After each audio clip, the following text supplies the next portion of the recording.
Bueno, muy buenas noches a todas y todos. Bienvenidos a los Jueves Farmacéutico, el evento académico de formación continuada de la Unidad Regional Valle del Cauca, con la que promovemos el fortalecimiento de nuestra profesión en todos los ámbitos del quehacer farmacéutico, con la participación de colegas expertos en todas las áreas. Entonces, esta noche para nosotros es un honor, como siempre, tener a uno de nuestros conferencistas estrellas, como es el colega Juan Carlos Soto Cardona, que además hay que decir que es presidente honorario de nuestro colegio. Juan Carlos es un colega con una amplia trayectoria en la industria multinacional y nacional en áreas de dirección técnica de plantas, producción, aseguramiento de calidad. Es un experto en diseño de plantas, especialmente áreas blancas, sistemas de apoyo crítico y validación de sistemas CHOAC.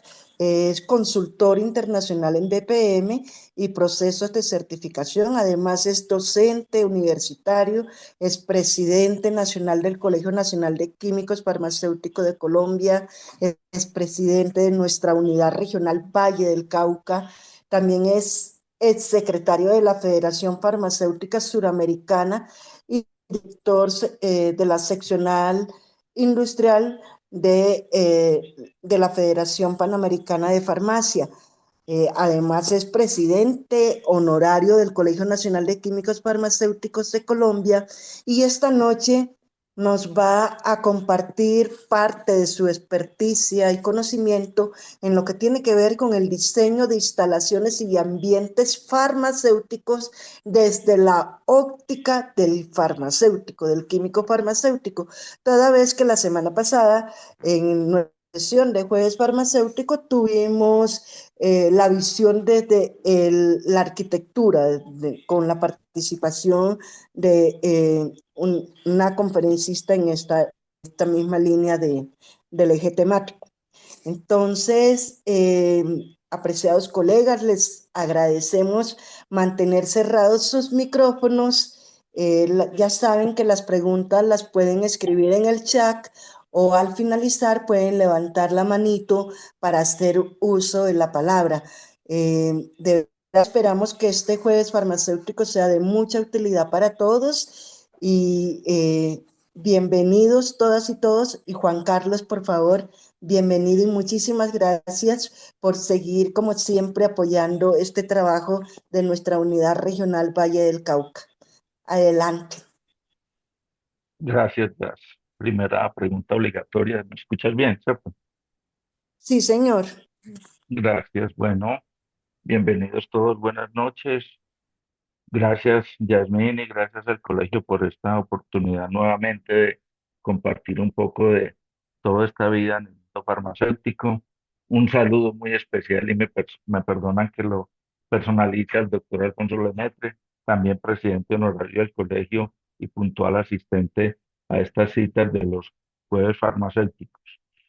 En reuniones previas en conferencias previas de los jueves farmacéuticos, hemos tenido diferentes enfoques muy interesantes todos. Alguna charla, recuerdo, hace algún tiempo, era un enfoque más de la Dirección General de Proyectos, aquellos permisos y aquellos trámites legales que había que hacer cuando se proyectaba una planta nueva. En otra sesión, la semana anterior, la arquitecta Gloria Barragán nos explicaba muy bien cómo era su visión desde la arquitectura, su aproximación a la parte farmacéutica. Hoy lo vamos a hacer desde el rol nuestro de químico farmacéutico. No es una charla, no es una capacitación propiamente dicha, ni mucho menos. Es lo quiero enfocar más como una sensibilización al rol de los farmacéuticos en los comités de proyectos.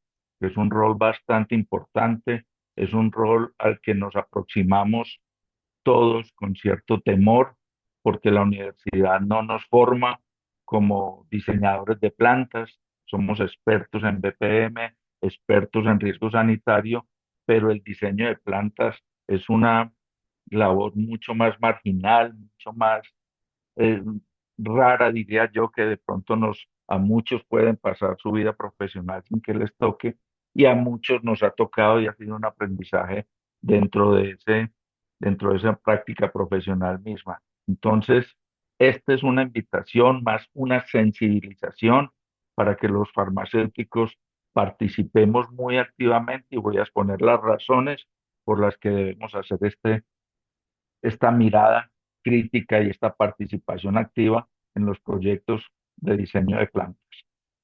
En general, cuando hablamos de instalaciones farmacéuticas, hablamos de varios tipos de instalaciones que vamos a ver acá. Hablamos las centrales de mezclas hospitalarias, los laboratorios de medicamentos, ya sea de síntesis química, biológicos o biotecnológicos o fitoterapéuticos. Hablamos de la industria cosmética, hablamos de la industria alimenticia, hablamos de muchos tipos de industrias cercanas a nuestra profesión que tienen que manejar unos ambientes controlados con un diseño especial, y en los cuales nosotros en nuestra vida profesional nos vemos muchas veces siendo elementos participantes de esos comités de trabajo.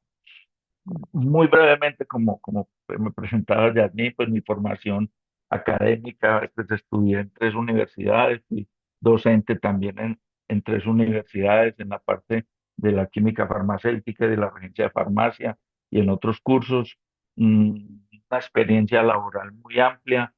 Hace un mes cumplí 40 años de práctica profesional en este tipo de compañías que vemos ahí.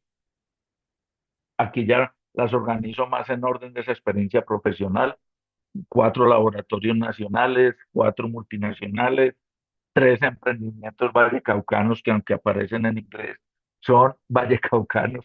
No sé por qué los del Valle tenemos tanta tentación de ponerle nombres como Sea, Alliance y Digital Green, ¿sí? creo que no está avanzando la diapositiva. Ay, sí, Se quedó en la... sí, veo que sí. Permíteme, yo veo que no sé por qué se congeló acá. Espérate, yo veo. Ahí sí, cierto.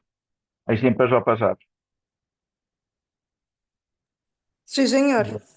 Sí, les estaba hablando de esta experiencia, formación académica, la parte de docencia, la parte de mi experiencia profesional, ese agrupamiento que hice de toda mi carrera profesional en industrias nacionales, multinacionales, en esos emprendimientos vallecaucanos que figuran ahí como nombres extranjeros, y los emprendimientos personales, que fueron tres que están al final. Una muy extensa experiencia profesional y una gremial muy linda que quiero compartir muy rápidamente también. Muchos años, como mencionó Yasmín, como dirigente nacional, como dirigente regional en el Valle, como presidente del Congreso de Farmacosmética, como presidente honorario recién nombrado el año anterior. Una experiencia gremial muy interesante a nivel nacional, y una muy amplia también, muy linda, muy interesante a nivel internacional, pues en diferentes cargos representando a Colombia. Entonces, entrando ya propiamente en tema, como les digo, va a ser más una sensibilización del rol nuestro, del lenguaje que tenemos que utilizar para hacer un aporte definitivo en el diseño de las plantas farmacéuticas. ¿Por qué lo puedo hacer? Pues por esa extensa carrera profesional y gremial y académica, y porque con mis dos empresas que tuve de validaciones y eso, pues hice pruebas en 48 plantas en Colombia. Muchas pruebas. Cuando hablo de microambientes, hablo todas las pruebas y validación de cabinas de extracción, módulos de flujo laminar y todos esos microambientes. El enfoque de las dos empresas que tuve personales fue mucho más en los ambientes controlados, en validación de plantas. Entonces, en total fueron muchos informes de ambientes de muchas plantas en 20 ciudades más o menos que alcancé a trabajar, y conceptos técnicos en proyectos de diseño de diferentes tamaños que hacen que me permiten dar esta opinión que les voy a dar. Por eso digo, no es cátedra, es más un compartir la experiencia de esas participaciones. mensajes claros con los cuales debo empezar. Los farmacéuticos tenemos que hablar un lenguaje más allá de la misma profesión de la farmacia, aprender el lenguaje de la ingeniería, de todo lo que con los que tenemos que hablar y el lenguaje financiero con el que tenemos que hablar cuando estamos en estos comités de obra o en esos comités de proyecto. Es muy importante tener unos criterios muy claros de buenas prácticas de manufactura para negociar, para establecer diálogos y discusiones y definir criterios con profesionales de otras áreas que no necesariamente tienen nuestras mismas sensibilidades y nuestras mismas percepciones del riesgo. Ahí es donde hago mención muy importante el mensaje de la arquitecta Gloria Barragán en la presentación anterior, cuando el arquitecto es el experto, perdón, en espacios, en manejo de espacios. Yo he estado en varios proyectos donde en algún momento el arquitecto se molestaba porque todo el mundo a veces en el comité hablamos y uno sugiere una distribución de áreas de una manera o de otra, y el arquitecto finalmente, un amigo muy personal, muy experto en esto de plantas, se tenía que parar en la raya y decir, ustedes denme las especificaciones y yo manejo los espacios, que esa es mi profesión, eso es lo que yo sé manejar, y aprendimos todos con ese lenguaje de otras profesiones que el manejo de los espacios es de los arquitectos y es los que mejor manejan esos flujos y esos movimientos y esa distribución de áreas. Eh, a ver, en un proyecto normalmente, iba a mencionar que hay proyectos que son muy pequeños, pues donde está un colega nomás y el laboratorio es pequeñito y a veces el colega tiene que hacer todo, definir especificaciones y hablar de esos espacios y por eso es que muchos nos vemos a veces tentados a hablar de distribución de espacios y todo eso, pero desde que el proyecto sea más o menos importante y donde usted pueda involucrar arquitectos en el proceso, es muy importante porque cada quien maneja su experiencia en lo suyo y para manejar espacios, los expertos son los arquitectos, como los ingenieros mecánicos van a hacer el diseño de todo el sistema de aire y manejadoras, como el electricista hace la distribución, como el experto ambiental nos habla de riesgos. Ahí vamos a discutir con todos estos profesionales y aprender sus lenguajes y vamos a tratar de que capten el riesgo sanitario y que entiendan que el proyecto tiene que tener todas las especificaciones que nosotros definimos.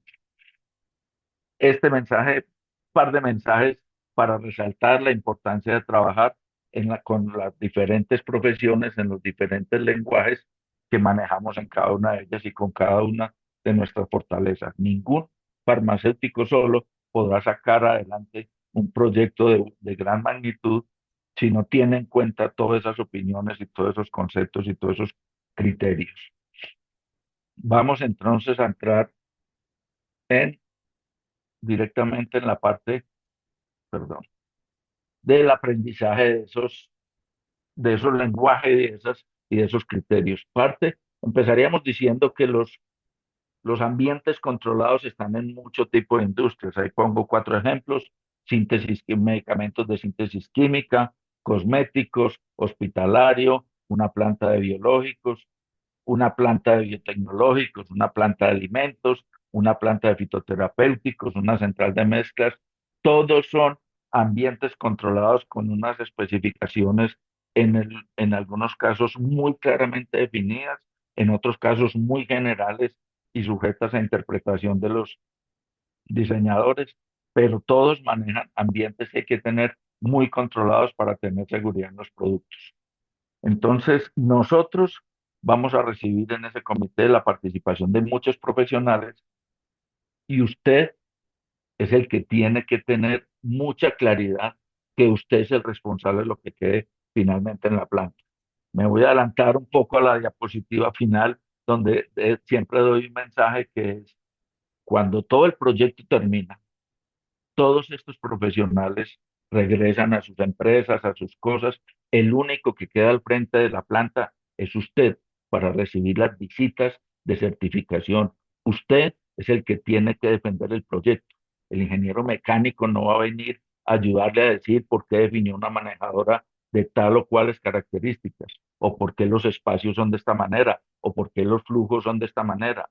El químico farmacéutico, director técnico y su equipo son los que tienen que defender el proyecto finalizado en todos los años posteriores, en todas las visitas.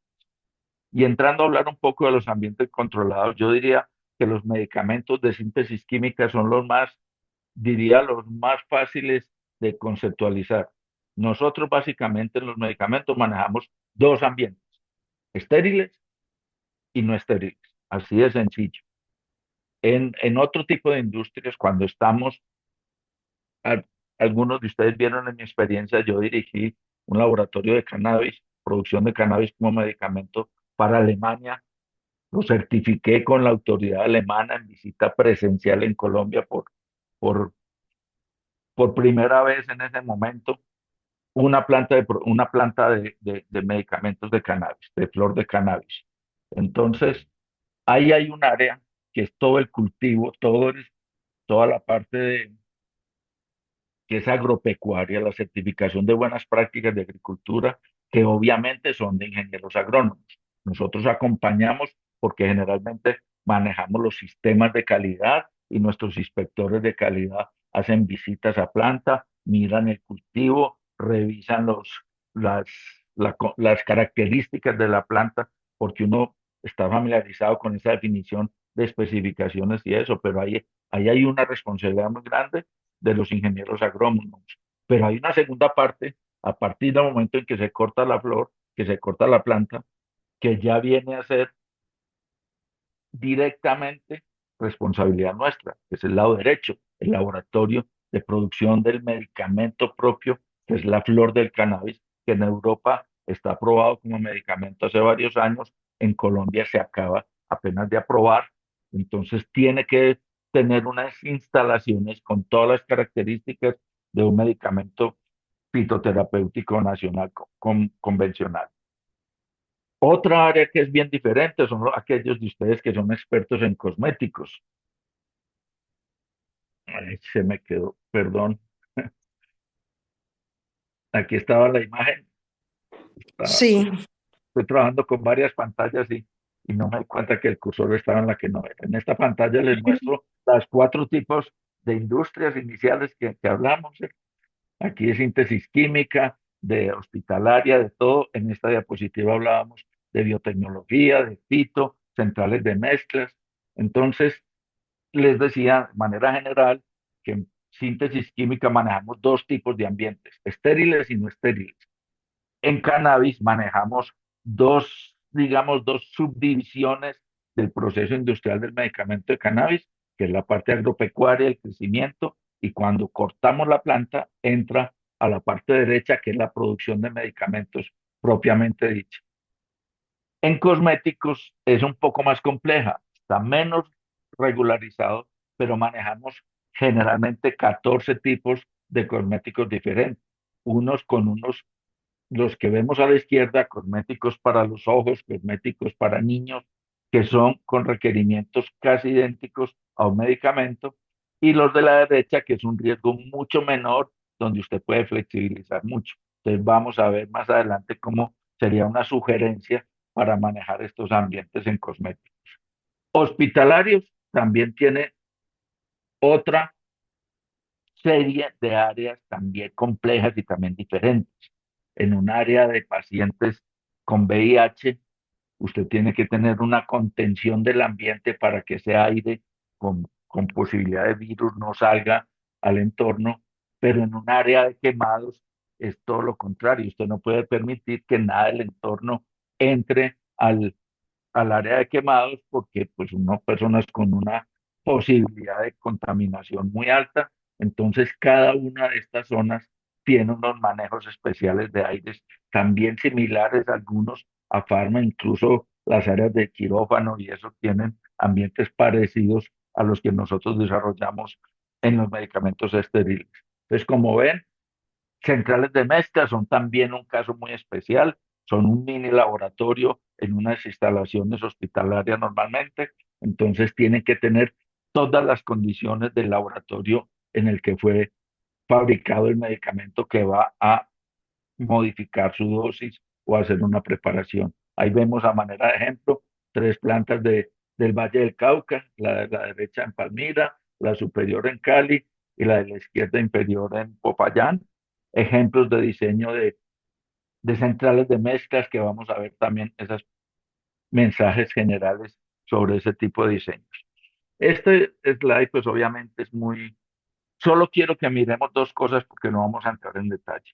Lo que está de color, qué sé yo, granate o vino tinto, que es normalmente el color con que identificamos nuestra profesión, son las cosas que debemos definir nosotros, las especificaciones. Desde el primer momento, cuando tenemos que definir si nuestra planta es de las especiales, que tenemos penicilinas, venenos, o tenemos una planta de alcoholes, o tenemos una planta de esmaltes, o tenemos una forma farmacéutica diferente, sólidos, líquidos, semisólidos, o son estériles o no estériles. Todo eso es una definición inicial del farmacéutico. Luego, esas condiciones, niveles de bioseguridad y contención, si es biológico, niveles de emisión de partículas de los procesos y todo eso lo definimos nosotros. Es un ingeniero mecánico cuando va a diseñar el sistema de aires, no lo conoce. Él no conoce los productos. Usted le puede hablar a él de una clase D y él con, con el arquitecto y con el ingeniero tienen un concepto general de qué son esos ambientes, pero usted es el que conoce sus productos, usted es el que define dónde son los sentidos de flujo, dónde son los diferenciales de presión para yo proteger los productos que son míos, que él no los conoce y no tiene por qué conocerlos. Usted le va a dar todas las definiciones cuando hablamos de esa rata efectiva de ventilación que ya vamos a ver el concepto, eso lo define usted. ¿Cuántas renovaciones por hora? A él probablemente leyó un artículo internacional del juego, la norma 14644, y le dice cuánto es el número de cambios mínimos para un área clase D, pero le dice los mínimos. Pues, pero después del informe 45 ya nos dijeron, pueden ser 12, pueden ser 15. Antes nos decían que mínimo 20 y usted puede definir que yo quiero tener 30 porque es un producto muy especial. Los líquidos aparentemente no tienen grandes especificaciones para sus ambientes controlados, pero si usted tiene un antiácido, se contamina muy fácil. Yo sugeriría que suba los cambios casi a un cuarto auxiliar de un cuarto estéril para proteger su producto. Eso otras profesiones no lo tienen en su formación. Nosotros se lo damos en las definiciones de usuario.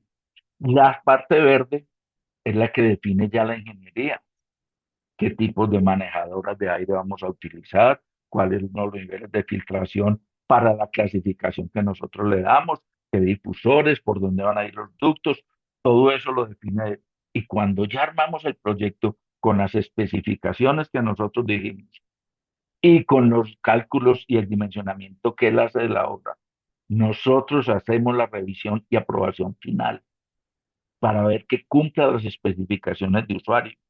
Créame que ese punto es fundamental. Yo no le voy a revisar al ingeniero los cálculos de carga térmica porque ni lo sé hacer, pero yo sí les sugiero que revisen si las definiciones finales, los conceptos con los que él diseñó, si cumplen las especificaciones de mis productos. Créanme que es una recomendación que voy a reiterarlo ahora a lo largo de la charla porque me pasó. Terminamos un proyecto muy interesante, muy grande, y yo no le di la última mirada a unos ajustes que hicimos de unos retornos y el área no quedó, o sea, quedó cumpliendo. Pero en una visita de una autoridad española me decía, Juan Carlos, pero esta planta es nueva porque este conteo es así. Cumplía, pero estaba alto. Y yo sabía en el fondo que si yo hubiera revisado los caudales de retorno que tenía esa área estéril, hubiera podido corregir eso en su momento. Entonces, ese paso final no se lo salta. Ustedes no solamente dan todas las especificaciones, ustedes dan la revisión final a ver si se cumple. Un ingeniero mecánico tiene muchas dificultades a veces para manejar los ductos de aire y a veces él trata de solucionar el problema metiéndolo por la parte de atrás de una planta en un sentido que a él le conviene para no gastar mucho, para que el ducto no tenga mucha longitud, pero a usted no le conviene por dónde está entrando el cuarto, porque no le da una rata efectiva de ventilación, que ahora vamos a ver el concepto, sin hablar nada matemático de lo que estamos opinando en este momento.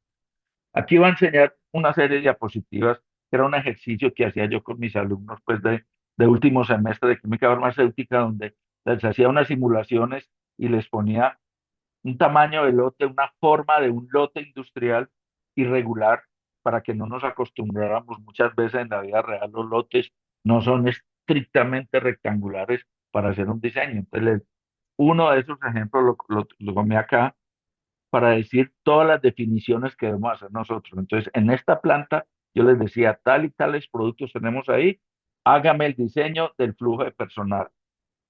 En esta planta, hágame las flechas de cómo se mueven los materiales, cómo se mueven los aires, perdón, cómo se mueven los materiales, cómo se mueve el aire. Yo especifico los diferenciales de presión cuando yo quiero más o menos confinamiento de un cuarto porque tengo un producto delicado, eso lo doy yo. El ingeniero que me calcula los aires no sabe eso. Yo sí lo sé como dueño del producto.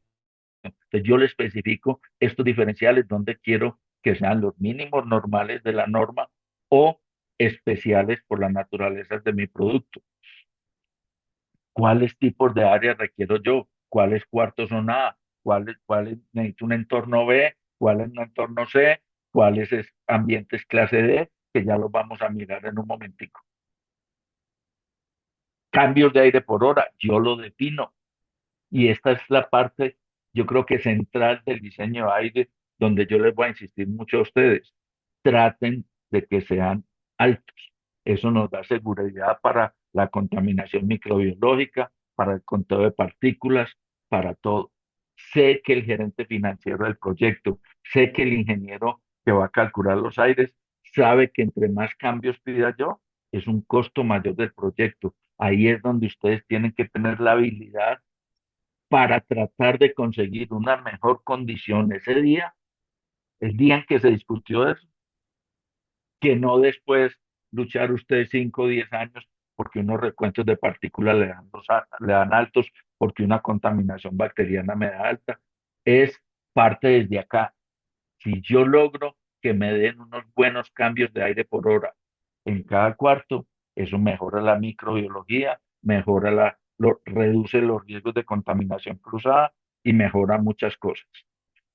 Esta parte sí puede ser más con la ayuda de ingeniería, por donde voy a meter los sistemas de agua purificada, de agua potable, de agua para inyección, todos los sistemas de agua que yo tenga, me apoyo en ellos. Yo defino en qué áreas necesito cuáles, pero esa parte de los planos de distribución de esos sistemas son con la ayuda de ingeniería. Y los sistemas de apoyo crítico también ellos dirán cómo, dónde van. Yo digo, aquí en este cuarto voy a tener llenado de ampollas, entonces necesito oxígeno, necesito gas combustible, necesito nitrógeno, necesito aire comprimido. Todos esos sistemas yo defino qué requiero, pero es mucho más probable que trabaje esta parte con la parte de ingeniería. Entonces, un mensaje final de esta parte. En el primer plano que ustedes hagan, nunca va a quedar el plano final. Ni les quiero contar en los planos gigantes cuántas veces se modifican los planos, uno hace una distribución con base en todo esto, en los flujos de personal, de materiales, clasificación de áreas, todo, hace una distribución, pero después viene el ingeniero electricista y dice, yo necesito colocar un buitrón eléctrico en tal parte, entonces modificamos los cuartos, el arquitecto con esa modificación del ingeniero eléctrico modifica las áreas, entonces, sin exagerar, yo podría decir que uno en un proyecto serio modifica planos más de 10 veces. El plano que me digan a mí que yo hice un diseño considerando todo esto y al segundo o tercer plano me quedó listo, en algo me voy a equivocar a futuro, estoy seguro. Esa es una sugerencia práctica de, porque después de lo que diseñemos ya no hay forma de cambiar o saldría muy caro lo que hagamos después para corregir errores. Hay varios libros, la ISPE, que es la Asociación pues, Americana de Ingenieros Farmacéuticos, la Organización Mundial de la Salud, y todas establecen toda una serie de recomendaciones de base, que es con lo que uno empieza leyendo, qué temperatura, humedades relativas, cómo son. Ellos recomiendan que uno defina primero toda esta parte. Por ejemplo, si mi planta va a necesitar humedad controlada, si la requiere, ¿cómo la voy a poner? Si hago con un equipo, qué sé yo, hay unas ruedas entálpicas, unas ruedas de sílica y de cloruro de litio que son muy eficientes para bajar la humedad, por ejemplo, al 20%, que es la que requieren los efervescentes. O otro tipo de sistema por condensación de la línea de aire que es muy utilizado en Cali, por ejemplo, para una planta de penicilinas que requiere el 40% máximo de humedad.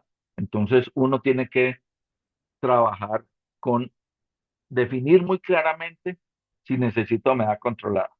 Puse el niño con el pelo parado ahí porque cuando uno se trata de poner a controlar mucho la humedad controlada, la humedad relativa, perdón, puede tener problemas de estática. Entonces eso involucra que usted ponga uniformes especializados, pisos con cables de cobre casi que invisibles para que hagan descarga del operador para que no se vaya a electrocutar pues tocando una máquina.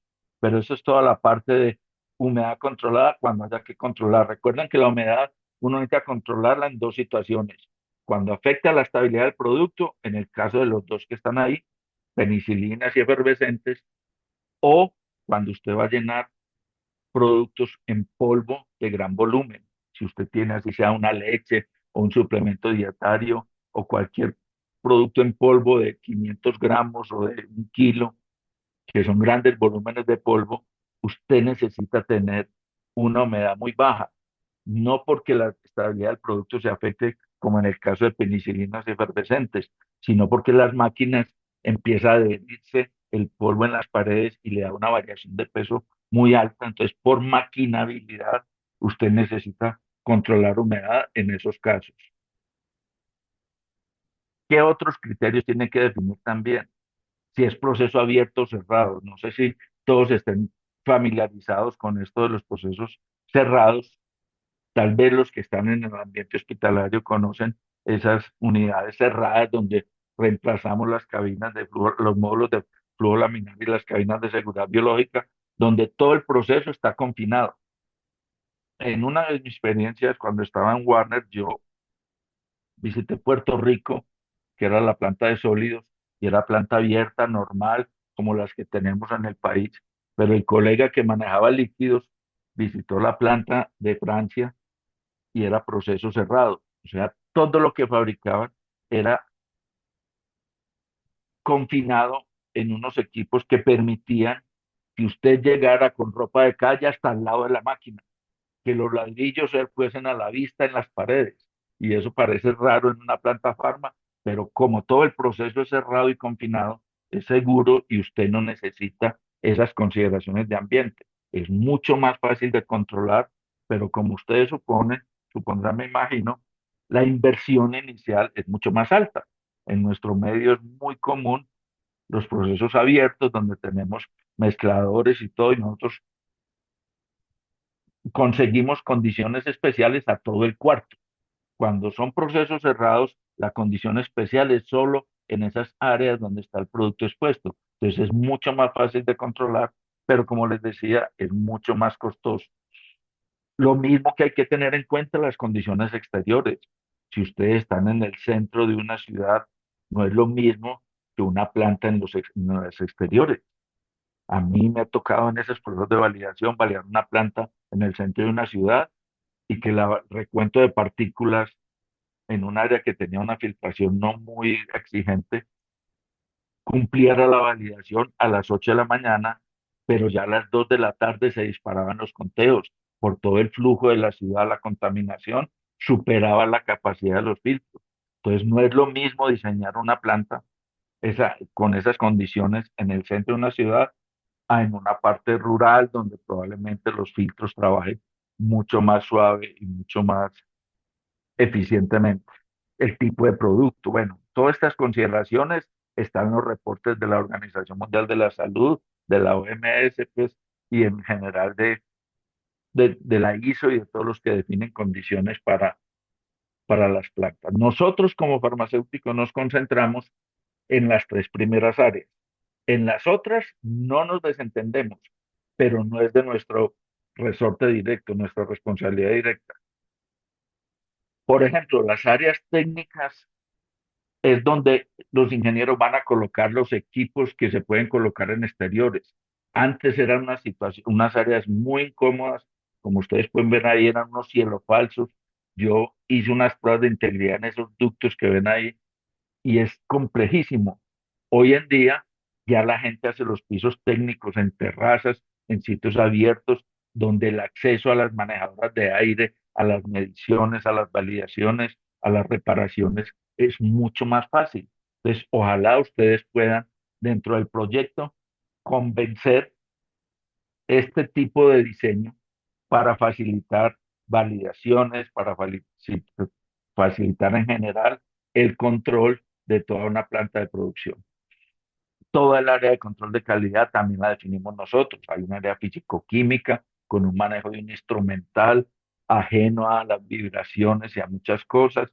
Hay un área de biológicos que si es una planta de productos biológicos, el área de calidad debe ser dentro de la planta, no como habitualmente es en exteriores, en las plantas de síntesis química, cómo son los cuartos de almacenamiento de estándares de muestras, cómo son los cuartos para desarrollar estudios de estabilidad, cómo son las áreas de microbiología que tienen una exigencia muy rígida, muy estricta.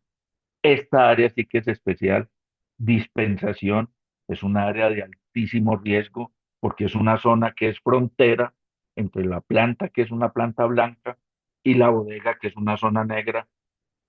Entonces tiene ese riesgo microbiológico altísimo y riesgo de contaminación cruzada porque todas las materias primas de la empresa pasan por ahí también. Entonces tiene que ser con un cuidado muy especial el diseño y la consideración de sus equipos y todo. Por ejemplo, casi siempre en esas áreas teníamos módulos de flujo laminar y no es lo mejor. Hay unas Air Protection Boots, unas cabinas especiales para los procesos de pesaje, porque para no profundizar, porque en esta charla no hay tiempo para esas profundidades, los módulos de flujo laminar exigen unas velocidades especiales para cumplir una clase generalmente estéril, una clase A. Y en pesaje, nosotros no necesitamos necesariamente cumplir esa clase. Entonces, no podemos reducir las velocidades. Y si nosotros defendemos esos criterios, podemos evitar que un auditor confundido crea que está exigiendo la validación de un módulo de flujo laminar y usted no tiene un módulo de flujo laminar ahí, usted tiene un área, una cabina de pesaje con las características que requieren los pesajes. Adicional, colectores de polvos para reducir pues, el riesgo de contaminación cruzada, muchas cosas que hay que considerar en esas áreas de dispensación. Ahí les muestro la diferencia entre un módulo de flujo laminar de la derecha, que es común en áreas estériles, y un área, un Air Protection Boot para un área de pesaje, que también tiene una filtración EPA, pero tiene unos requerimientos de velocidad diferentes. Almacenes. Nosotros no los diseñan expertos que hay para el diseño de almacenes, pero nosotros tenemos una serie de exigencias regulatorias de almacenamiento de producto terminado, de producto en cuarentena, de producto rechazado, tenemos áreas de muestreo, nosotros tenemos que participar en todo eso. Si la bodega es una bodega caótica, ustedes recuerdan que es un tipo de manejo de inventarios en bodega combinado entre aprobados, retenidos, rechazados. Una bodega caótica es clave, un sistema de información validada, pero es un sistema moderno para optimizar espacios. Nosotros tenemos que tener completa certeza que no hay ningún riesgo, que en esa bodega donde está todo revuelto, caótico, no hay ninguna posibilidad de que yo facture como producto aprobado un producto que esté en cuarentena. Entonces, por eso es que nosotros revisamos esas condiciones de diseño de almacenes y los aprobamos.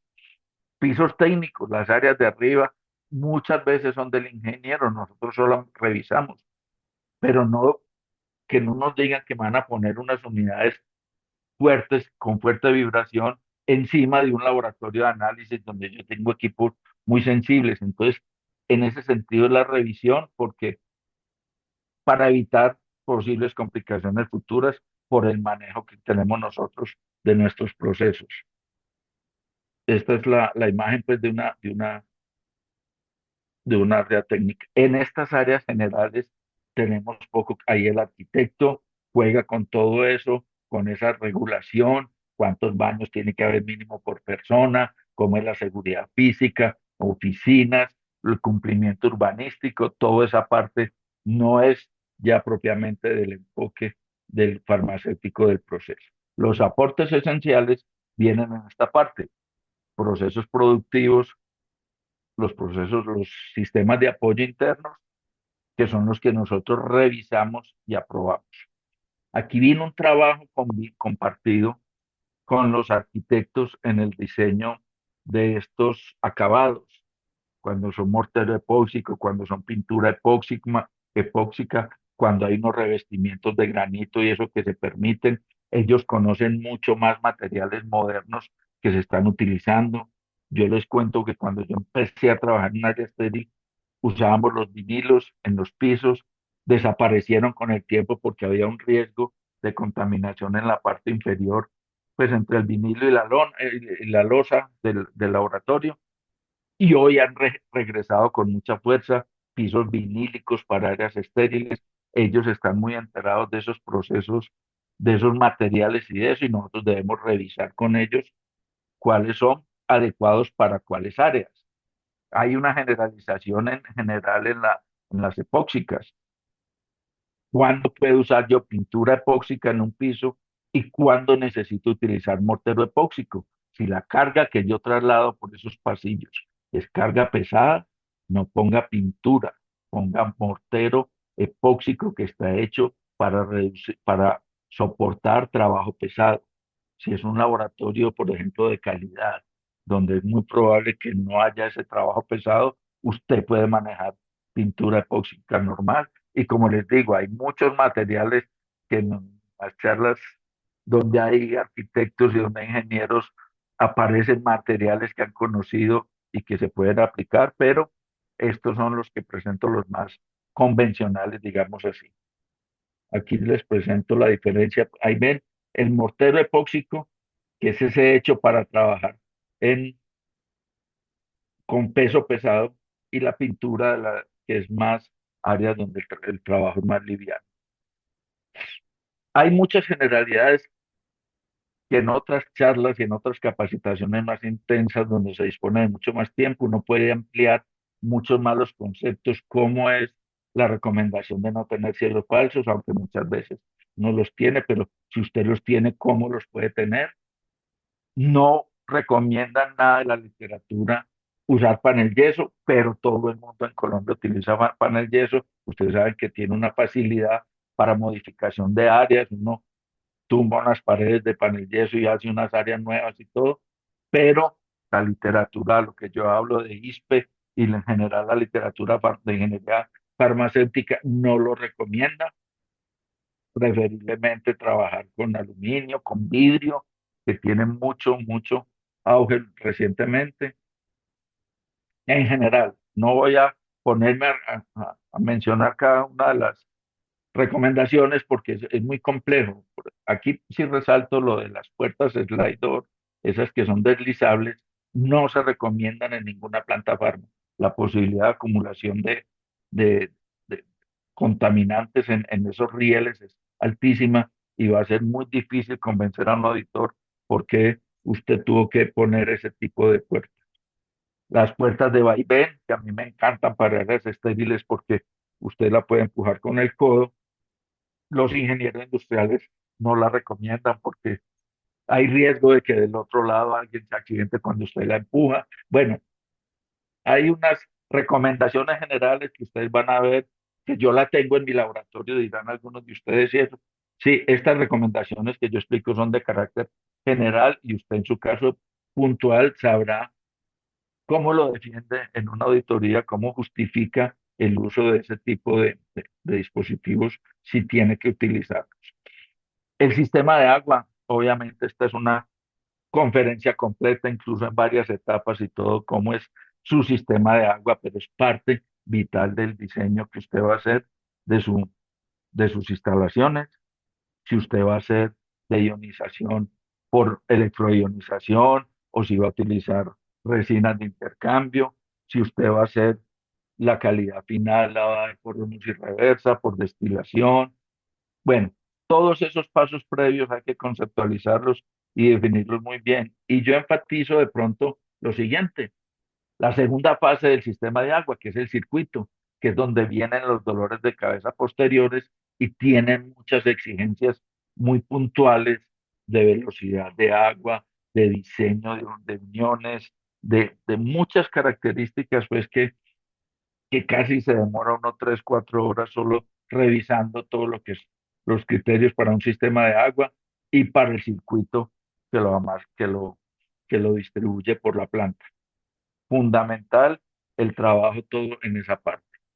Sistemas de aire, sí que es cierto, pues eso fundamental para nosotros, porque nosotros tenemos que darle el visto bueno a todo lo que vaya a diseñar el ingeniero mecánico en esta parte. Nosotros damos las especificaciones, no es solo decir que va a ser un área clase A o clase C o unos recuentos de tanto, sino todas las especificaciones del sistema de aire las deben salir del farmacéutico, de procesos. Los ingenieros habitualmente diseñan con lo que ustedes ven acá. Cuando van a diseñar un aire acondicionado para una oficina, ellos diseñan con carga térmica. ¿Cuántas ventanas hay? ¿Cuánto entra el sol? ¿Cuántas luminarias hay? ¿Cuántos equipos? ¿Cuántas personas? Todo eso le calculan la carga térmica. Dicen, bueno, esta oficina debe tener 5 cambios por hora, 7 cambios por hora. Este centro comercial, 6 cambios por hora. Pero, pero, en Pharma, casi nunca los cambios que dan la carga térmica son los que quedan. Siempre por proceso son mucho mayores los que quedan. Perdón, sí. Vamos a ver esas características de aquí a grandes rasgos. Los ingenieros tienen unas tablas muy generales, como les digo. Una cafetería puede tener 10 cambios de aire por hora, una cocina, un restaurante, 30 cambios por hora. Como les digo, eso es una guía para ellos. Cualquier laboratorio farma, estoy seguro que va a tener un número de cambios de aire por hora mucho mayor a los que le da la carga térmica. Estoy, y ahí es donde usted es el que va a subir. Él va a hacer el cálculo con este, de base, pero después va a hacer lo que usted le diga por BPM. De acuerdo, ¿con qué va a trabajar usted para decirle eso? Primero, con la clasificación. Si yo tengo un producto no estéril, yo le digo, tengo un área de tal clasificación que lo da el recuento de partículas totales. Si yo tengo un producto inyectable, tiene que tener estos y estos ambientes y eso se los doy yo con en las especificaciones. Ustedes saben, no lo vamos a tocar acá. Esta es la parte de la clasificación de los aires farma. Nosotros en inyectables tenemos en zona de envase y entorno grado 5 de la ISO, o A y B, como lo llama la OMS, y el INVIMA. Clase C era la clase anterior que teníamos en el entorno del envase estéril. Para aquellos que trabajan en industria de medicamentos veterinarios, todavía aplica entorno C porque la industria veterinaria de medicamentos está todavía con informe 32. El informe 45 nos puso a poner un entorno clase B, pero el clase C, A, B y C son de estéril. Aquí lo podemos ver. Un área de envasado de inyectables es clase A y el entorno es clase B para humanos, clase C para veterinarios. En una central de mezclas, el área propiamente de trabajo del módulo de flujo laminar es un ambiente clase A. El entorno, creo que para hospitalario todavía nos aceptan C, pero yo sugiero que vayan preparándose más bien, si hace un diseño nuevo, yo lo hice en Laverland, que fue un laboratorio que trabajé en Cali, ya Calier, hice un área de microbiología nueva y de una vez la hice con entorno B para no tener problemas a futuro. En este momento te reciben A en entorno C. Y no estériles en general, todos los demás, cremas, jarabes, tabletas, todo lo demás es un entorno clase D. Más fácil, por eso en síntesis química es fácil de manejar este entorno. Aquí viene un concepto que es el que yo más enfatizo a todos los colegas, la rata de cambios.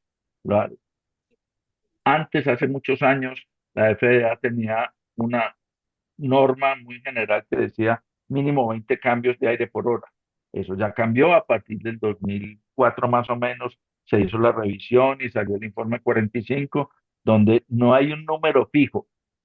Ahí es donde usted entra a jugar como farmacéutico conocedor de su proceso, cuántos cambios necesita mi proceso.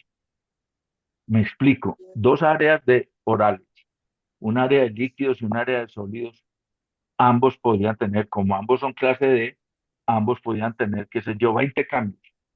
Pero yo sé que en el área de líquidos está un solo operario que vacía una materia prima en un tanque y ya la generación de polvos es mínima. Y al lado hay un área de sólidos donde yo tengo cuatro personas haciendo molienda, cuatro personas que generan partículas, una molienda que genera partículas. Entonces, a pesar de que la clasificación es la misma para ambos cuartos, D y D, yo le puedo poner 20 cambios al de líquidos y 30 al de sólidos para que me maneje mejor la contaminación, las partículas, me retire las partículas de un número mayor de personas o de un proceso generador de partículas. Entonces aquí, más adelante les voy a mostrar un cuadro que hice alguna vez para determinar eso con mis criterios Pharma, que no fue visto en ninguna parte. Fue construido con los criterios que yo tenía con mis productos. Ese concepto de control efectivo es el que yo les pido que verifiquen muy bien cuando el ingeniero les diseñe su sistema de aire. Mire un cuarto cualquiera. Si usted tiene, a ver, yo veo que me quedo incompleto aquí. Si usted tiene un suministro de un cuarto donde está un operario trabajando con un mezclador, el aire entra por la parte de atrás y se va por la izquierda inferior. El aire que entra está haciendo un barrido adecuado del cuarto, de las partículas que genere el operador o el proceso. Si usted mide el caudal a la entrada, le va a dar que es 25 cambios. Está muy bien, usted dice, está cumpliendo. Pero mire este otro caso. Por el ingreso están ingresando los mismos 500, pero el aire se está yendo para una extracción que usted le puso al ladito.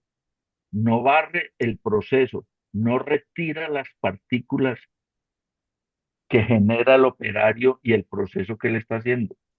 Mire que el cálculo matemático para un auditor puede que no sea visible, lo va a ver 25 cambios de aire, hasta que aire está bueno, pero mire que no es efectiva la ventilación porque el aire fresco y limpio que está entrando se va inmediatamente por el retorno.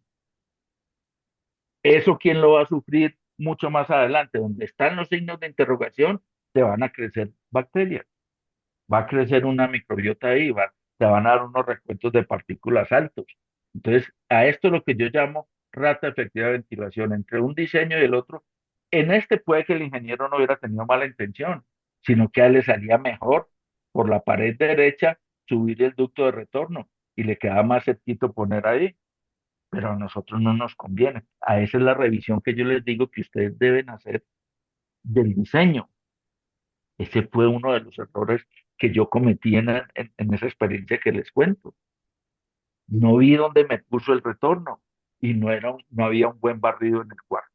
Entonces, aprendan de los errores que cometieron los mayores para que ustedes en sus diseños revisen muy bien que el aire que entra barra todo el proceso y vuelva y salga del cuarto y así reduzco la contaminación.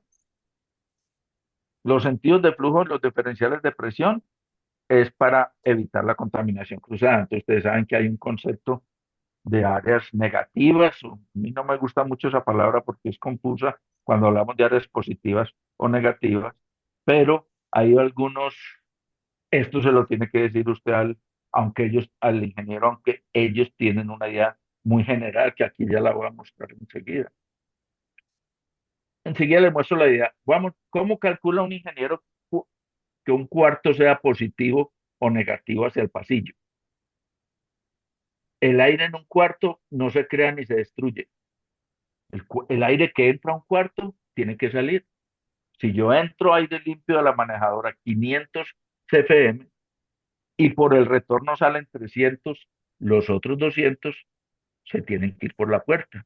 Ahí es donde yo logro una presión positiva del cuarto hacia el pasillo, porque el aire, como entran 500, se van 300 por el retorno, los 200 se van por la puerta.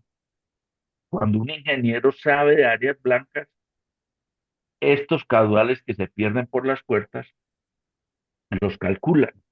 Cuando un ingeniero no sabe de áreas blancas, sino que es experto en aire acondicionado de oficina y eso, ellos manejan crucecitas. Pongo 3 cruces aquí y 2 en el cuarto de enseguida. Cuando ustedes revisen un plano y vean crucecitas, preocúpense, porque ese ingeniero no tiene experiencia en áreas blancas. En áreas blancas tiene que calcular exactamente cuánto sale por la puerta, porque eso es lo que me va a dar el diferencial de presión. Lo mismo el caso contrario. Si yo suministro 300, pero extraigo 500, los 200 me entran por la puerta. Ahí tengo una presión negativa hacia ese cuarto. Esta es la distribución de todos los cuartos de sólido. Ese polvillo que está en el aire, si yo como todos los laboratorios en Colombia, tengo 5 cuartos en un pasillo, con este diseño evito que el polvillo de un cuarto pase a un siguiente, porque como entra aire por la puerta, la presión es negativa, la llamamos negativa, pero a mí no me gusta. Yo digo es cuarto de alta y cuarto de baja. Y el de alta es el pasillo. Siempre va a entrar. Entonces, si en un pasillo entra el aire hacia 5 cuartos, los 5 cuartos van a tener productos diferentes, pero están confinados. Nunca van a salir de ese cuarto y pasar al vecino. Ese es el concepto de sentidos de flujo de aire. Bueno, ahorita lo volvemos a complementar. Las esclusas son lo más rico que hay para la parte de los aires porque nos son amortiguadores que nos sirven para mucho. Yo puedo tener un área completamente estéril en mi casa y si abro la puerta de la calle se me va a contaminar casi que inmediatamente porque puede entrar aire. Estas esclusas hacen de amortiguación. Yo abro la primera puerta hacia esa esclusa, entonces tengo ahí un buffer, tengo un tampón que evita que el aire externo entre a mí y me contamine mi ambiente. Y esas esclusas se diseñan con mucha utilidad, puede ser como vestier, como ingreso de materiales y equipos, puede ser para muchas cosas, para separar áreas, y hay varios tipos. No vamos a profundizar en detalle. Cascada, burbuja y sifón. Como su nombre lo indica, cascada es casi siempre el de las áreas estériles. De un área muy estéril pasa a la esclusa y de la esclusa al exterior. Burbuja, el aire entra a la esclusa y se reparte hacia 2 cuartos vecinos. Y sifón es el caso contrario. En esa esclusa no tengo suministro, sino tengo una extracción. Entonces me extrae el cuarto de los 2 aires vecinos. Se usan para muchas características y ustedes lo van a ver qué utilidad tiene diferente cada proceso. Por decir algo, yo tengo una planta de penicilina. Entonces en la entrada de la planta pongo una esclusa sifón. ¿Para qué? Para que el aire del exterior no entre a la planta, sino que entra a esa esclusa y se va a su extractor. Y el aire de la planta que tiene penicilina llega a esa esclusa y no sale al exterior a contaminar la comunidad, sino que se extrae y se va para el extractor que yo tengo donde conecto ese material viscoso. Entonces, puedo jugar de muchas maneras con esas burbujas. En términos generales, recomendaciones con los sentidos de flujo. Sólidos siempre es hacia los cuartos. Líquidos, usted lo puede poner entrando o saliendo. Yo en general recomiendo en toda planta hacia los cuartos de producción. En estériles siempre es cascada, del núcleo estéril a las esclusas y de las esclusas al exterior. En centrales de mezclas, ahí sí hay una norma muy específica. Oncología y antibióticos son burbujas y en estériles puede ser cascada o burbuja en centrales de mezclas. Ahora, mire tres ejemplos de las. El de la izquierda y el inferior son centrales de mezclas. Miren el de la izquierda, las dos áreas inferiores izquierda del plano de la izquierda son antibióticos y oncológicos. Mire que la esclusa que hay ahí es una burbuja. El aire entra hacia el cuarto y el aire de la esclusa sale al exterior, evitando lo mismo oncológicos, evitando que el producto oncológico, que es de alto riesgo, salga hacia el exterior. Las demás pueden ser de diferentes diseños. Voy a acelerar un poquito, ya voy a cumplir la hora y creo que vamos bien porque ya estoy finalizando. Sistema de filtración. Lo define normalmente ingeniería de acuerdo a la clasificación que usted le pidió. Pero usted revíselo, que me ponga filtración buena del 95%, del 99%, del... Siempre que ustedes pongan prefiltración, le va a durar más los filtros finales y le va a dar mejor calidad. Bueno, la calidad la define es la última filtración. Yo podría poner un filtro EPA solito y me da un área estéril inmediatamente posterior. Pero si yo le pongo una prefiltración, me va a durar 8 veces más y es un filtro muy costoso. Entonces las prefiltraciones ayudan mucho a la eficiencia del proceso y a la duración de los filtros. Normalmente hay que hacer pruebas de integridad semestrales donde haya filtros EPA, módulos de flor laminar, áreas estériles, todo donde tenga. Los demás filtros no hay que hacer prueba de esterilidad, pues, perdón, prueba de integridad, que normalmente vienen esas pruebas de fábrica y son más baratos y los cambia uno periódicamente. Control de humedad, ya vimos la importancia. Ahí le muestro unos cuadros de la humedad relativa normal anual de Cali, de Bogotá y de Cartagena a manera de ejemplos. Esto es toda una clase también, aparte de una conferencia sobre control de humedad y lo que es la relación de humedad relativa y humedad absoluta, pero acá no tenemos tiempo para ampliar, pero sí usted lo tiene que tener muy claro si sus productos lo requieren por estabilidad, penicilinas y efervescentes, o por maquinabilidad, polvos de gran volumen. La manejadora se diseña, hay varias configuraciones, o a pérdida, cuando usted toma todo el aire del exterior, lo filtra, lo limpia y lo echa a la planta, muy conveniente en Bogotá, por ejemplo, que el clima es frío, que no hay que acondicionar tanto, entonces usted lo puede hacer a pérdida. En Barranquilla no conviene hacerlo a pérdida ni en Cali porque son ciudades calientes, entonces usted tiene que acondicionar el aire, no solo filtrarlo, sino que bajarle temperatura y eso para botarlo. No, entonces usted más bien lo recircula. La segunda cosa, no es tan fácil. Cuando yo hago mi presentación de HVAC, muestro todas las ventajas y las desventajas de cada uno de ellos. Pero usted en Cali puede tener unas áreas a pérdida y unas áreas recirculados y unas áreas de extracción. Si yo manejo esmaltes, yo alcoholes, yo tengo que hacerlo a pérdida porque no puedo recircular un solvente orgánico o un alcohol por el riesgo de explosión. Entonces lo hago con un extractor. Entonces, todas esas configuraciones uno las analiza con elementos económicos muy importantes, cuál es la que le conviene a una subplanta. Recomendaciones. Aquí hay dos slides sobre recomendaciones muy generales. Cómo deben ser las plantas con respecto al exterior, los diferenciales de presión normalmente sugeridos, que usted los aumenta cuando tenga productos especiales. Juanca, Sí, Juan Carlos se quedó pegada a la diapositiva ay, nuevamente. perdón, sí. Bueno, aquí tengo las humedades que les decía de las ciudades, pero el problema de trabajar con tres pantallas. Estos son las humedades que decía las ciudades, las tres manejadoras que les decía, tipos de manejadoras. Cualquiera de ellas le da la clasificación para estéril, para no estéril, para lo que sea, pero hay elementos es económicos de acuerdo a la ciudad y a las condiciones exteriores que lo hacen a usted que se defina por una de ellas. Y llegamos a las recomendaciones generales que les decía, cuánto es lo que se sugiere en diferenciales de presión de 5 a 20 normalmente. Las esclusas a veces aceptan un poquito menos. Las puertas siempre deben abrir hacia el sitio de alta presión, por una razón muy lógica. Cuando yo pase, la presión me la cierra. Eso no se cumple en muchos laboratorios nuestros, entonces ponemos los gaticos, aquellos hidráulicos para cerrar puertas, pero el ideal es que sean hacia zonas de alta, desde la zona de alta presión para cerrar, así formas de plantas de OSD, o sea, formas de dosificación oral, no requieren filtración EPA. Sin embargo, ustedes conocen y creo que no es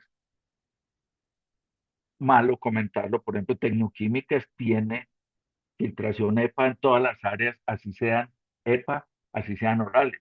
Eso es, diría yo, que es exceder las especificaciones mínimas de calidad. Eso está bueno, está bien, porque le da una seguridad mucho mayor a los procesos. Uno pensaría que los orales no requieren EPA.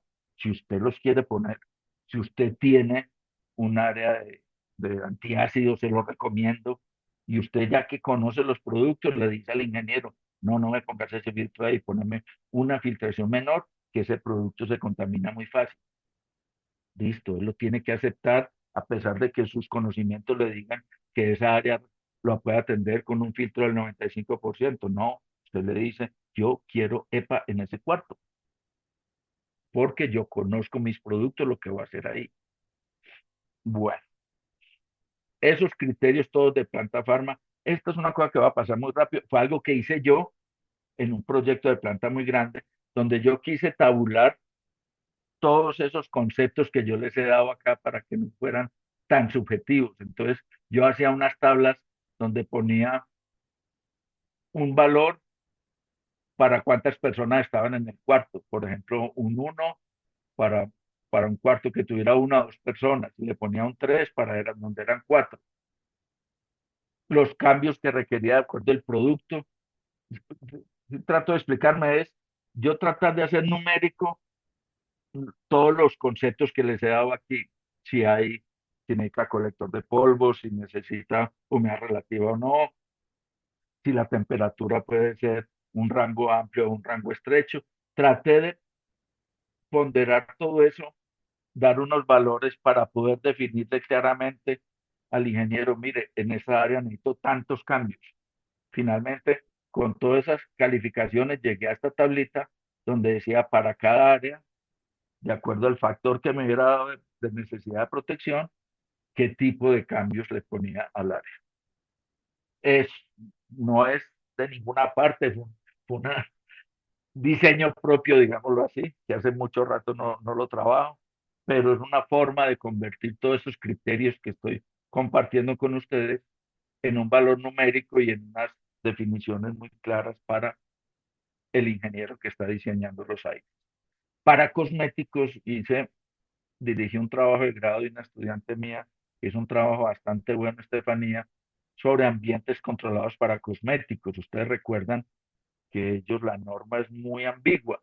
No dice usted controla y controla la microbiología y controla la microbiología de sus materias primas y de su producto, pero no le define ambientes y clasificación de ambientes. Entonces, con base en esta clasificación de productos, hicimos unas recomendaciones. Ese documento está en la universidad, ese documento lo compartí con dirigentes de Acitec y todo para que lo evalúen a ver en alguna discusión con INVIMA, porque para ese trabajo de grado hicimos unas reuniones con los gerentes de plantas de cosméticos a ver qué querían y unas reuniones con los directivos del INVIMA en la parte de certificación de cosméticos. Y tratamos de hacer como un mecanismo intermedio entre lo que quería la industria, que no quería que le exigieran mucho, y lo que quería el INVIMA, que a veces exige más de la cuenta. No, retiro esa frase, eso no es cierto. A veces es un poco más riguroso de lo que define el mismo proceso. Entonces tenemos para los cosméticos de alto riesgo unas especificaciones de recuentos de partículas, de filtración, de todo, para los de riesgo moderado. Bueno, este es un cuadro resumen de un trabajo de grado bien hechecito por Estefanía, que sirve para cosméticos. En hospitales hay también recomendaciones muy generales, clase quirófanos que son para trasplantes clase A y B, quirófanos que no sean tan exigentes pueden llegar hasta ser clase D, sala de partos, neonatos, todos son unos sistemas diferentes, el manejo de esclusas es diferente en el área hospitalaria, mucho menos, casi que inexistentes, que nosotros en farmacia lo usamos mucho, pero miren que hay también clasificaciones diferentes para eso. Entonces, ya finalizando, vuelvo a la frase que les dije muy al principio. Usted, como químico farmacéutico responsable de esa central de mezclas, de ese laboratorio de Pito, de ese laboratorio de síntesis química, de un laboratorio biológico, usted entra a ese comité de obra opinando, exigiendo, negociando, liderando, escuchando, o sea, sustentando. ¿Por qué? Por lo que le anticipé a decirles al principio. Al final, todo el comité de proyecto se va a sus empresas, cobran su platica y se van, y usted no cobra porque usted recibe un salario de la empresa y se queda toda la vida defendiendo en las auditorías y todo lo que fue el trabajo de ese equipo de producción. Entonces, esa era mi aporte, espero no haberme extendido mucho, no, fue una hora redondita, aquí tengo mi cronómetro, 1 hora 8 minutos. Espero haber sembrado la inquietud en todos ustedes, colegas, de la importancia de entrar en esos comités con criterios, exigiendo todo lo más que puedan para que su planta le quede bien, porque usted es el que lo va a depender a futuro. Entonces, usted es el elemento fundamental de la definición de su planta. Muchas gracias, Jazz, y muchas gracias a todos por escuchar y quedo atento a cualquier pregunta que tengan, que debe haber miles, porque todas las plantas son diferentes, porque todos los procesos son complejos, pero espero haber dejado la sensibilización de nuestra importancia en esa participación. Indudablemente, Juan Carlos, que así ha sido. Muchísimas gracias por compartirnos toda tu expertise y conocimiento en esta área que de verdad eh, decimos que es un honor poder escucharte y tener esta oportunidad que da la Unidad Regional Valle del Colegio Nacional de Químicos Farmacéuticos de Colombia. Acá pues tienes notas de felicitaciones, Muchas gracias. tienes excelente, maravillosa trayectoria y experiencia de la doctora Lita. Mi saludo, doctora Lita. Eh, Acá Apolinar también dice excelente charla. Gloria Barragán, nuestra arquitecta que fue la conferencista del jueves pasado, precisamente en arquitectura farmacéutica fue su tema. Esta vez hemos tenido todo el enfoque farmacéutico de manera complementaria. De modo que bienvenida, doctora. Y acá, precisamente Lita tiene una pregunta. ¿Cuáles son los sistemas nombrados para bajar la humedad, fabricación de efervescentes? A ver, doctora Lita, en ciudades como Cali, voy a poner el ejemplo de Cali, que es una zona húmeda del país, si su especificación es, por ejemplo, que es muy común en síntesis química, menos del 40%, hay un método que se llama por condensación. Usted, el aire que entra a su manejador de aire, usted lo enfría hasta 4 grados, el aire desprende las goticas, digamos que condensa las goticas de humedad que hay en el aire y luego usted lo calienta allá en la misma manejadora con un sistema de vapor, pues vapor cerrado, pues no entrándole vapor al sistema de aire, y ahí normalmente es una forma de bajar la humedad en, a niveles del 50 o el 40%. Cuando usted ya requiere plantas de efervescentes o penicilina, que una humedad mucho más rigurosa, ya hay ese tipo de ruedas que le mostré. Bueno, tengo una fotico muy interesante en la charla de ambientes, pero no me quedo ahí en esta por la limitación de tiempo. Hay unas ruedas que tienen unas, no sílica, porque la sílica no es tan eficiente, aunque se puede utilizar sílica también. Cloruro de litio, unas que son como una especie de ruedas en el sistema de aire que absorben la humedad del aire y la rueda va circulando muy lentamente, hace como 6 vueltas en una hora, y tiene la otra mitad de la rueda, se va regenerando con un sistema aparte. Entonces va tomando la humedad del aire del, del, del proceso, la retira y la misma rueda se regenera por fuera, pero esa es mucho más eficiente en obtener humedades mucho más bajas. Entonces, eso es lo que usted tiene que definir. El problema de Cali es que a veces queda, es un sistema más costoso, pero Cali queda con una humedad como en la frontera.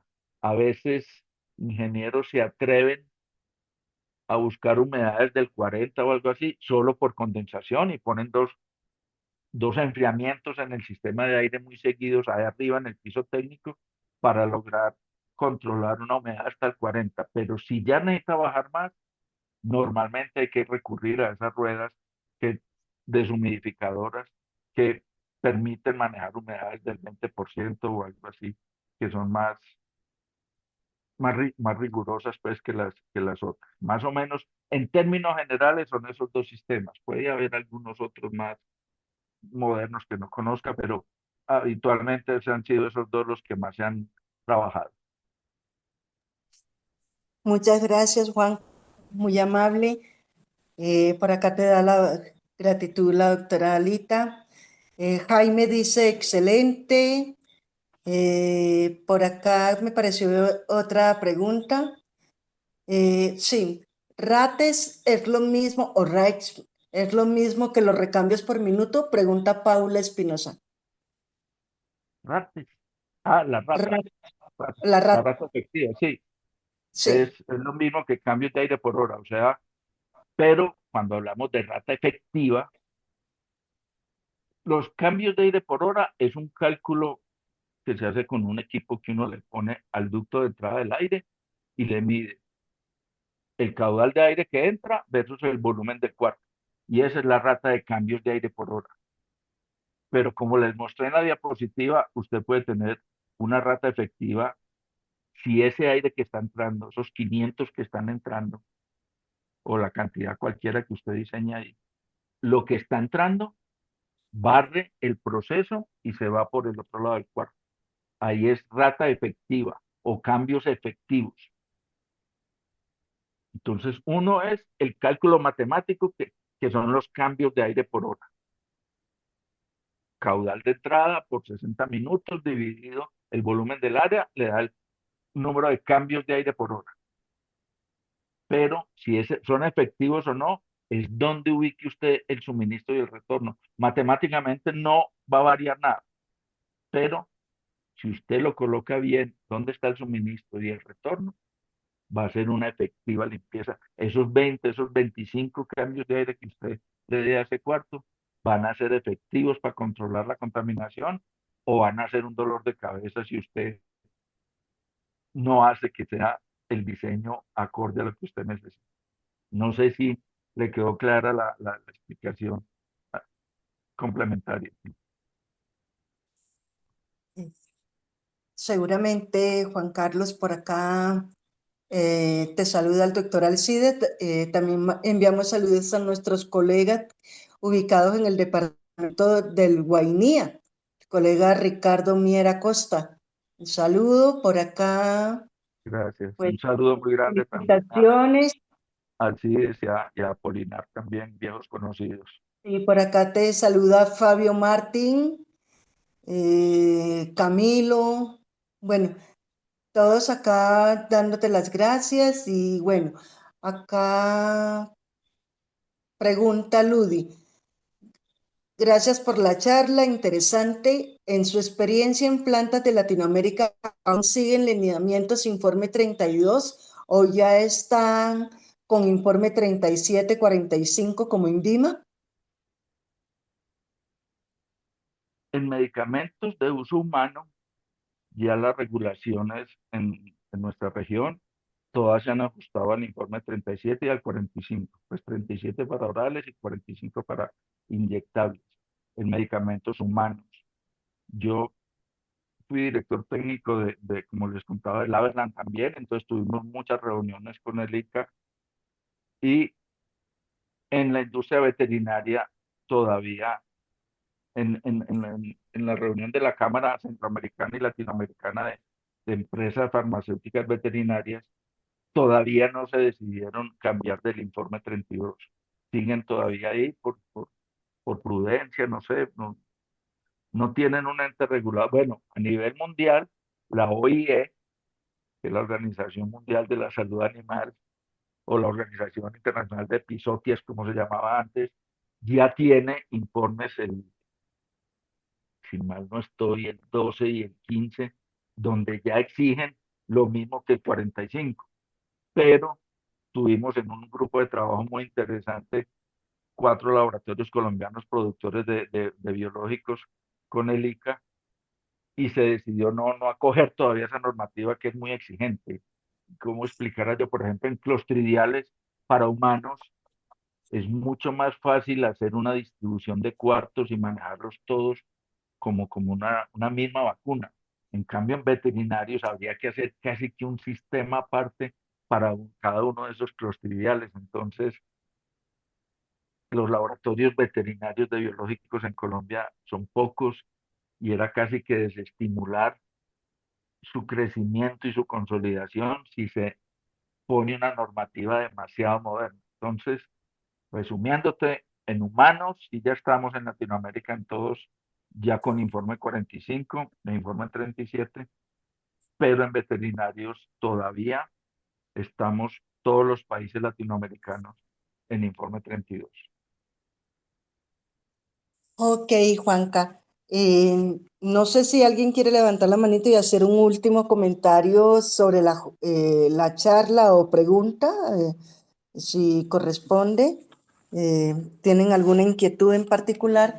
Porque no veo más preguntas en el chat y pues gracias a todos por los mensajes alrededor de esta conferencia, de la excelencia con la cual Juan Carlos, como siempre, uno de nuestros conferencistas frecuentes y asiduos a los jueves farmacéutico, desde que arrancamos, Juanca, periodo de pandemia, ¿no? Bajo la presidencia del doctor Vladimir Chávez de nuestra unidad regional Valle, comenzamos con Álvaro Bolívar en este tipo de eventos y bueno, eh, solamente darle las gracias, Juan Carlos, muy chévere, súper Bueno, interesante.